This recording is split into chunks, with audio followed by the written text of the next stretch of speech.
আইনশৃঙ্খলা পরিস্থিতি উদ্বেগজনক দাবি করে দ্রুত নিয়ন্ত্রণের দাবি জানিয়েছেন শিক্ষার্থীরা। পরিস্থিতি সামাল দিতে না পারলে স্বরাষ্ট্র উপদেষ্টাকে দায়িত্ব ছাড়ারও আহ্বান জানান তারা। ছিনতাই, হামলা ও ধর্ষণের প্রতিবাদে রোববার নিরাপত্তা আন্দোলন কর্মসূচি পালন করেন রাজধানীর কয়েকটি কলেজ ও বেসরকারি বিশ্ববিদ্যালয়ের শিক্ষার্থীরা। সম্প্রতি আলোচিত একাধিক ধর্ষণ ও নারী নির্যাতনের প্রতিবাদ এবং সাধারণ মানুষের নিরাপত্তা নিশ্চিতের দাবিতে ইডেন মহিলা কলেজের মূল ফটকে দাঁড়িয়ে বিক্ষোভ সমাবেশ করেন ছাত্রীরা। তারা বলেন, ধর্ষণ ও নারী নির্যাতনের ঘটনায় প্রশাসন কার্যকর কোনো ব্যবস্থা নিতে পারেনি। শিক্ষার্থীদের দাবি, শুধু জানুয়ারি মাসেই দেশে 2 শতাধিক ধর্ষণের ঘটনা ঘটেছে। এই ধর্ষকদের যদি কোনো সুষ্ঠু বিচার না পায় তাহলে তারা রাস্তায় আবারও দাঁড়াতে বাধ্য হবে। তার অতি সত্বর আপনারা এটা স্টেপ নেন। যদি না নেন তাহলে এই যে স্বরাষ্ট্র উপদেষ্টা, এই যে আইন উপদেষ্টারা বসে আছেন, তাহলে এই যে চেয়ারে বসার তো কোনো মানে নাই। আইন শৃঙ্খলা পরিস্থিতি নিয়ন্ত্রণে প্রশাসনের ভূমিকা প্রশ্নবিদ্ধ দাবি করে দেশে দ্রুত গণতান্ত্রিক পরিবেশ তৈরির আহ্বান জানান তারা। এই অভ্যুত্থানের সামনের সারিতে রেখে নেতৃত্ব দিয়েছে সেই নারীরা আজকে ঘরের মধ্যেও সে নিরাপদ বোধ করছে না। যে রাষ্ট্র নারীর নিরাপত্তা নিশ্চিত করতে পারবে না, সেই রাষ্ট্র আমরা চাই না, এই রাষ্ট্র প্রধানও আমরা চাই না। ছিনতাই, ডাকাতি ও সব ধরনের অরাজকতার বিরুদ্ধে প্রতিবাদ মিছিল করে সরকারি তিতুমির কলেজের শিক্ষার্থীরাও।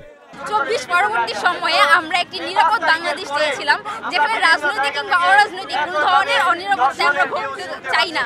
শুধু শাস্তির আওতায় নয়, তাদেরকে মুক্ত জায়গায় শাস্তি দিন, যেন সারা বাংলাদেশের জনতা দেখতে পায় ধর্ষণের শাস্তি মুক্ত অবস্থায় তাকে গুলি করে হত্যা করা হয়েছে। ব্র্যাক বিশ্ববিদ্যালয়ের সামনেও নিরাপত্তা আন্দোলন কর্মসূচি পালন করেন শিক্ষার্থীরা। এ সময় তারা বিভিন্ন প্রতিবাদী প্ল্যাকার্ড প্রদর্শন করে দ্রুত আইনশৃঙ্খলা পরিস্থিতি উন্নতির দাবি জানান। পরিপূর্ণ নিরাপত্তা না দিতে পারলে দায়িত্বরতদের সরে যাওয়ারও আহ্বান জানান তারা।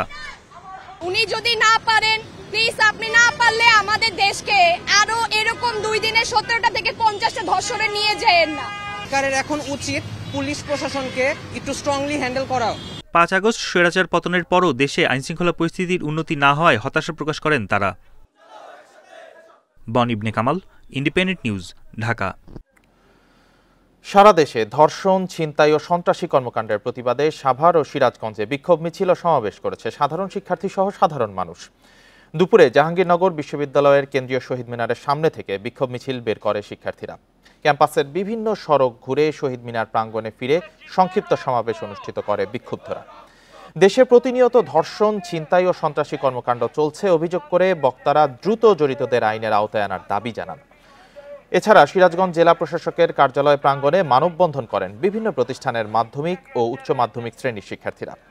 এদিকে রাজশাহীতে স্বরাষ্ট্র উপদেষ্টা জাহাঙ্গীর আলম চৌধুরী জানিয়েছেন, ধর্ষণে জড়িতদের এরই মধ্যে গ্রেপ্তার করা হয়েছে। ভবিষ্যতে যাতে এমন ঘটনা না ঘটে তা নিয়ে কাজ করছে সরকার। অলরেডি কিন্তু আমরা 3 জনে ধরে ফেলছি এবং যাদের কাজের অবহেলা ছিল তাদের কিন্তু আমরা অ্যাটাচ করছি এবং তাদের আমরা আইনের আওতায় নিয়ে আসছি। আর এই যে যেটা বললেন যে এরকম 2-1টা ঘটনা কিন্তু সব সময় ঘটতেছে এবং আগেও ঘটছে।